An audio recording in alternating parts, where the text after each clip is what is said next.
देखो सब बच्चे ध्यान दीजिए, हम लोग एक और इम्पॉर्टेंट कॉन्सेप्ट पढ़ते हैं लिमिट का, और ये कॉन्सेप्ट होता है सैंडविच थ्योरम, है ना, सैंडविच थ्योरम, या इसको स्क्यूज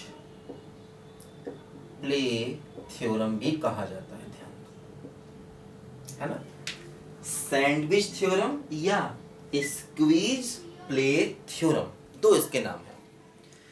तो जैसे सैंडविच, सैंडविच आपने पहले भी सुना होगा। जैसे क्या होता है, आप कहते हो मैंने पनीर सैंडविच खाया, या आप कहते हो मैंने पोटैटो सैंडविच खाया। तो क्या होता है, जैसे हम कहते हैं पनीर सैंडविच, उसमें क्या होता है, दो ब्रेड के बीच में पनीर की लेयर होती है। जैसे आप कहते हो पोटैटो सैंडविच खाया, आलू सैंडविच खाया, तो क्या होता है उसमें दो ब्रेड के जब आप लेयर लेते हो तो उसके बीच में आलू होता है। मतलब सैंडविच का मतलब हुआ कि दो चीजों के बीच में कोई तीसरी चीज आपने रख दी, है ना। सैंडविच का बेसिक मतलब होता है कि आपने दो चीजों के बीच में कोई तीसरी चीज रख दी। तो उसी कॉन्सेप्ट पर देखो ये कॉन्सेप्ट बनाया है, और इस कॉन्सेप्ट में भी कुछ ऐसा ही है। जैसे मान लो इसमें होता क्या है, मान लो मैंने कहा कि मेरे पास fx, gx और hx, है ना, ये मान लो हमारे पास तीन फंक्शन है ना, मान लो मेरे पास ये तीन फंक्शन है, और मान लो ये जो fx है इसकी वैल्यू gx और hx के बीच में है। मतलब जो हमारा fx है, fx की वैल्यू gx और hx के बीच में है। अब देखो जरूरी नहीं है कि दोनों तरफ इक्वल हो, मतलब इक्वल होना दोनों तरफ कोई जरूरी नहीं है, उसके बीच में है ना। फॉर x, फॉर देखो नेबरहुड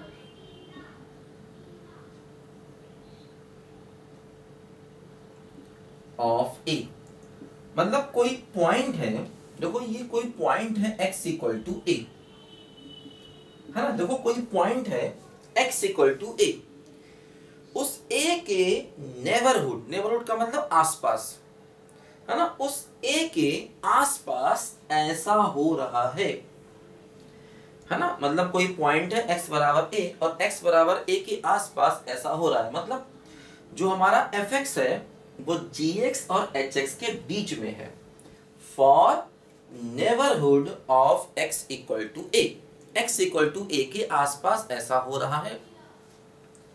तो देखो क्या होता है कि अगर मान लीजिए हम इस a पॉइंट पर gx की लिमिट निकालें और वो l आ जाए, और सिमिलरली hx की लिमिट निकालें a पॉइंट पर, वो भी l आ जाए, मतलब gx और hx इन दोनों फंक्शन की limits x equal to a point पर l आ जाए, अगर इफ, है ना, देन मतलब तब limit of fx x tending to a will also be equal to l।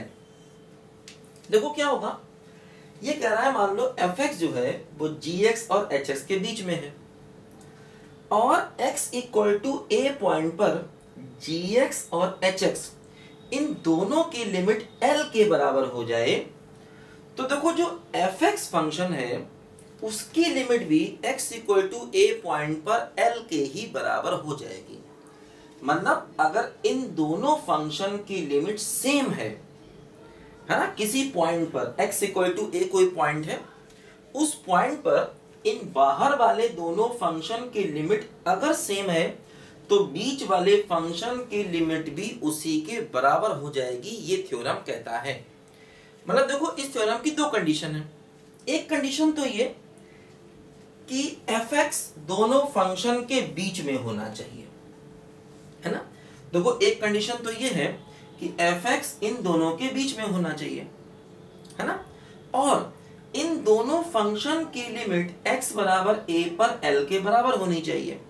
तो जो बीच वाला फंक्शन है उसकी लिमिट भी x बराबर a पर l के बराबर होगी। ये इस थ्योरम का स्टेटमेंट है। देखो जैसे मान लो फॉर एग्जांपल एक क्वेश्चन हम लोग करें, जैसे मैंने मान लो एक क्वेश्चन है, if fx lies between 1 plus x lesser equal to 1 plus x square, मान लो ऐसे दिया गया है इफ, और हमसे पूछा गया है कि fx की लिमिट x टेंडिंग टू 0 पर बताइए क्या होगी। देखो ये क्वेश्चन है, देखो ध्यान दो यहां पर क्या होगा, जो fx है वो देखो इन दोनों के बीच में है ना। तो अगर हम इन दोनों की लिमिट निकालें, जैसे मान लो हम क्या करें, x टेंडिंग टू 0 पर 1 प्लस x की लिमिट निकालें, तो आंसर क्या आएगा 1। अब हम देखो x टेंडिंग टू 0 पर इस फंक्शन की भी लिमिट निकालें 1 प्लस एक्स स्क्वायर, तब भी आंसर क्या आएगा 1, है ना। मान लो हम x टेंडिंग टू 0 पर इसकी लिमिट निकालते हैं, वो 1 आती है, इसकी लिमिट निकालते हैं वो भी 1 आती है। तो इसका मतलब देखो ये हुआ कि जब हम इस फंक्शन की लिमिट निकालेंगे x टेंडिंग टू 0 पर, तो उसका भी आंसर 1 ही होना चाहिए, ध्यान दो, है ना। देखो जैसे हमने 0 पर इसकी लिमिट निकाली, मान लो 1 आ गई, इसकी लिमिट निकाली वो भी मान लो 1 आ गई। तो जो बीच वाला फंक्शन है fx, उसकी लिमिट अगर हम 0 पर निकालेंगे तो उसका आंसर भी 1 ही हो जाएगा। यही इस थ्योरम का स्टेटमेंट है, ठीक है। तो इस तरीके से देखो हमें इस थ्योरम को लगाना है। पहले चेक करना है हमारा फंक्शन किन दो फंक्शंस के बीच में है, उसके बाद हमें इस टाइप का ये देखना है कि उन दोनों फंक्शन की लिमिट क्या है। अब एक बात और ध्यान रखना, देखो जैसे यहां पर x टेंडिंग टू a है, अगर मान लो x टेंडिंग टू इंफिनिटी करेंगे तब भी ये लिमिट, मतलब x टेंडिंग टू इंफिनिटी के लिए भी ये थ्योरम ठीक है। मतलब जरूरी नहीं है कि x a को फाइनाइट होना चाहिए, जैसे x टेंडिंग टू a लिखा, तो अगर हम x टेंडिंग टू इंफिनिटी के लिए भी इस थ्योरम को लगाएंगे तब भी वो ठीक है। और हाँ, जैसे हमने यहाँ पर देखो कंप्लीट लिमिट निकाला है, अगर हम इस थ्योरम को वन साइडेड लिमिट के लिए लगाएंगे तब भी ठीक है ना।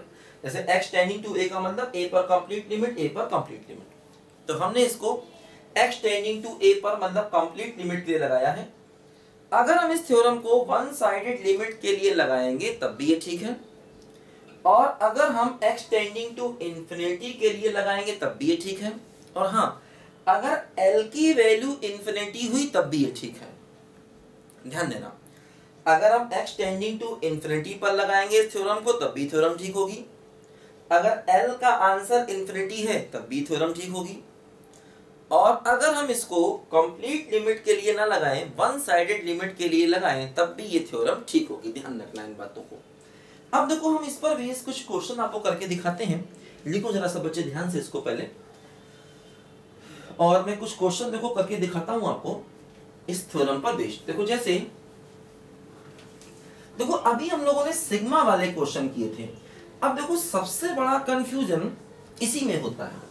जैसे बहुत से सिग्मा वाले क्वेश्चन इंटीग्रेशन की हेल्प से हो रहे थे, अब देखो कई सारे सिग्मा वाले क्वेश्चन ऐसे होते हैं जो इस थ्योरम की हेल्प से भी होते हैं, ध्यान देना। वो देखो अभी हम लोगों ने इससे ठीक पहले सिग्मा वाला कॉन्सेप्ट पढ़ा था, जिसमें हम सिग्मा को इंटीग्रेशन में बदल देते हैं और उससे क्वेश्चन को निकाल लेते हैं। अब देखो बहुत से सिग्मा वाले क्वेश्चन ऐसे होते हैं जो सैंडविच थ्योरम से होते हैं। तो कैसे, जैसे मान लो हमें क्वेश्चन दे दिया जाए, limit n tending to infinity sigma k from 1 to n 1 upon under root n square plus k, ऐसे मान लो ये क्वेश्चन हमें दिया जाए। अब देखो सिग्मा देखते ही हम लोग सोचते हैं कहीं ना कहीं इंटीग्रेशन का कॉन्सेप्ट लगेगा, लेकिन हर बार ऐसा नहीं होता। देखो जैसे अगर हम इस क्वेश्चन को ऐसे लिखें, k को 1 रखें तो 1 upon under root n square plus 1, k को 2 रखें 1 upon under root n square plus 2, से लेकर के k को n रखें तो 1 upon under root n square plus n। देखो ऐसे करके जा रहा है। अब देखो उस कॉन्सेप्ट से जो भी हम पढ़ रहे थे उससे नहीं होगा, मतलब अगर हम n स्क्वायर कॉमन ले लें समस्या हो जाएगी। देखो अगर हम n स्क्वायर को मान लीजिए यहाँ कॉमन ले लें तो 1 बाई n आ जाएगा, तो अंडर रूट 1 प्लस 1/n², यहां भी देखो √1 प्लस 2/n², ऐसे करके। अब देखो ये r/n नहीं बन पाएगा क्योंकि ऊपर 1 है नीचे n² है, यहाँ ऊपर 2 है नीचे n², तो ये r/n का होल स्क्वायर नहीं लिख पाएगा। तभी ये क्वेश्चन इंटीग्रेशन वाले कॉन्सेप्ट की हेल्प से नहीं होगा, ध्यान दीजिए। तो ये हम लोग क्या होता है, ऐसा कोई भी क्वेश्चन देखते हैं तो हम वो इंटीग्रेशन वाला कॉन्सेप्ट लगाना जुट जाते हैं कि सोचते हैं इंटीग्रेशन से हो जाएगा, लेकिन उससे होता नहीं है। तो ये ध्यान रखना, अगर इस टाइप का क्वेश्चन उससे नहीं होगा तो कंफर्म है सैंडविच थ्योरम से होगा, ये कंफर्म है, ध्यान देना। क्योंकि देखो ये 1/n² है, 2/n², हाँ अगर यहाँ भी 1² होता, जैसे यहाँ भी 1² होता, यहाँ भी 2² होता, अभी ठीक पहले हमने ऐसा ही क्वेश्चन किया था, तो ये क्वेश्चन सिग्मा वाले मेथड से, इंटीग्रेशन वाले मेथड से हो जाता। तो हम r/n का होल स्क्वायर है ना, इसे लिख देते 2/n का होल स्क्वायर, और उस r/n के होल स्क्वायर वाले से इसको हम कर लेते, ध्यान देना। तो ऐसे कई सारे क्वेश्चन होते हैं जो उस सिग्मा वाले मेथड से हम लोग, है ना, इंटीग्रेशन वाले मेथड से हम लोग कर लेते हैं, लेकिन ये उस मेथड से नहीं होगा। तो उसमें थोड़ा सा अंतर ध्यान रखना दोनों क्वेश्चंस में, देखो ध्यान देना। अब देखो इसे करने का तरीका ये होता है कि जितने भी टर्म हैं सबको फर्स्ट टर्म से कंपेयर करो और सबको लास्ट टर्म से कंपेयर करो। देखो मतलब जैसे ये हमारा पहला टर्म है, देखो जैसे पहला टर्म क्या है, √n² + 1, है ना। देखो अब दूसरा टर्म क्या है, √n² + 2। देखो इधर भी पहला ही टर्म लिखो और इधर भी पहला ही टर्म लिखो, है ना। इसी प्रकार करते करते लास्ट में देखो लास्ट टर्म लिखो और इधर भी लेकिन पहला ही टर्म लिखो, ध्यान दो। देखो सारे टर्म्स को फर्स्ट टर्म से कंपेयर करो। देखो क्या हुआ, जैसे ये टर्म है और ये टर्म, सोचो देखो इसका डिनोमिनेटर ज्यादा है ना इसकी तुलना में, तो ओवरऑल ये कम हो जाएगा। तो इसका मतलब ये इससे लेस होगा, अगला टर्म भी इससे लेस होगा, और ये भी, जितने टर्म होंगे। अब देखो ये इसके बराबर है तो इसको हम लेसर इक्वल टू भी कह सकते हैं, है ना। बराबर का मतलब लेसर इक्वल टू। लेकिन इसके अलावा देखो जितने टर्म आएंगे यहाँ पर, अगला टर्म क्या होगा, n² + 3 होगा, n² + 4 होगा, क्योंकि देखो इसका डिनोमिनेटर ज्यादा है तो ओवरऑल ये टर्म छोटा हो जाएगा। तो ये जो हमने लेफ्ट साइड ली है, देखो ये इससे कम है। अब हम क्या करें, देखो इन सबको ऐड कर दें, है ना। अब देखो अगर हम इन सबको ऐड कर दें तो देखो लेफ्ट हैंड साइड बन जाएगी 1/√n² + 1 plus 1/√n² + 2 plus 1/√n² + 3 and so on up to 1/√n² + n। और देखो ये 1 1 1 1 n टाइम्स है, तो देखो ये हो जाएगा लेसर इक्वल टू n/√n² + 1। ध्यान दीजिए, है ना। इन सबको ऐड कर दिया, हर एक टर्म को फर्स्ट टर्म से कंपेयर किया। देखो ये सेम चीज है, इन सबको ऐड करोगे सेम चीजें हैं, n बार ऐड करोगे तो n टाइम्स हो जाएगा ना। ये भी वही, ये भी वही, ये सब सेम चीजें हैं, n टाइम्स हो जाएगा ऐड करोगे, ऐसे आ गया, है ना। तो देखो ये जो टर्म है जिसका हमें लिमिट निकालना है वो इससे कम हो गया, ठीक। अब देखो पहले हमने क्या किया, सभी को फर्स्ट टर्म से कंपेयर किया। अब हम सभी को लास्ट से कंपेयर करेंगे। इसको लिखो जरा बच्चों, एक्चुअली इसको मुझे मिटाना है तो इसको लिखो ध्यान से। देखो अब हम सभी टर्म्स को लास्ट टर्म से देखो कंपेयर करेंगे, ध्यान दो। देखो क्या होगा, पहला टर्म लिखा, ठीक है, लास्ट टर्म लिखा। देखो यहां पर सेकेंड टर्म लिखा, लास्ट टर्म लिखा, ठीक है। देखो थर्ड टर्म लिखा, लास्ट टर्म लिखा। देखो ये अपना last term as it is, और इधर भी देखो लास्ट टर्म लिखा, ध्यान दो। देखो क्या होगा, अब जैसे इसका डिनोमिनेटर कम है, इसका ज्यादा है, देखो तो ये टर्म ओवरऑल कम हो गया। देखो जैसे इसका डिनोमिनेटर कम है, इसका डिनोमिनेटर ज्यादा, तो ये वैल्यू ओवरऑल कम हो गई, है ना, क्योंकि देखो इसका डिनोमिनेटर n स्क्वायर प्लस 2 है, इसका n स्क्वायर प्लस n है। अब n हम ये मान रहे हैं 2 से बड़ा है ना, क्योंकि देखो 1 से n तक जा रहा है, तो हम ये मान के चल रहे हैं जो n है वो 2 से ज्यादा है। तो क्या हुआ, देखो इसका डिनोमिनेटर कम है, इसका ज्यादा, तो ये वैल्यू ओवरऑल कम हो गई। तो ये इससे बड़ा हो गया, ये इससे बड़ा हो गया, देखो ये इसके बराबर हो गया, और ये भी इससे बड़ा हो गया, क्योंकि इसका डिनोमिनेटर कम है, इसका ज्यादा, तो ओवरऑल ये वैल्यू ज्यादा। और देखो ये बराबर है, तो बराबर का मतलब हम ग्रेटर इक्वल टू भी इसको लिख सकते हैं। अब अगर हम इन सबको प्लस करें, देखो क्या होगा, 1 upon under root N square plus 1 plus 1 upon under root N square plus 2, है ना, 1 upon under root N square plus 3 and so on 1 upon under root N square plus n। देखो ये हो गया ग्रेटर इक्वल टू, देखो ये terms सारे के सारे सेम हैं, तो ये n टर्म्स हो गए, देखो ये हो जाएगा n upon under root N square plus 1, ध्यान दीजिए, है ना, n upon under root N square plus n, ध्यान दो इसको।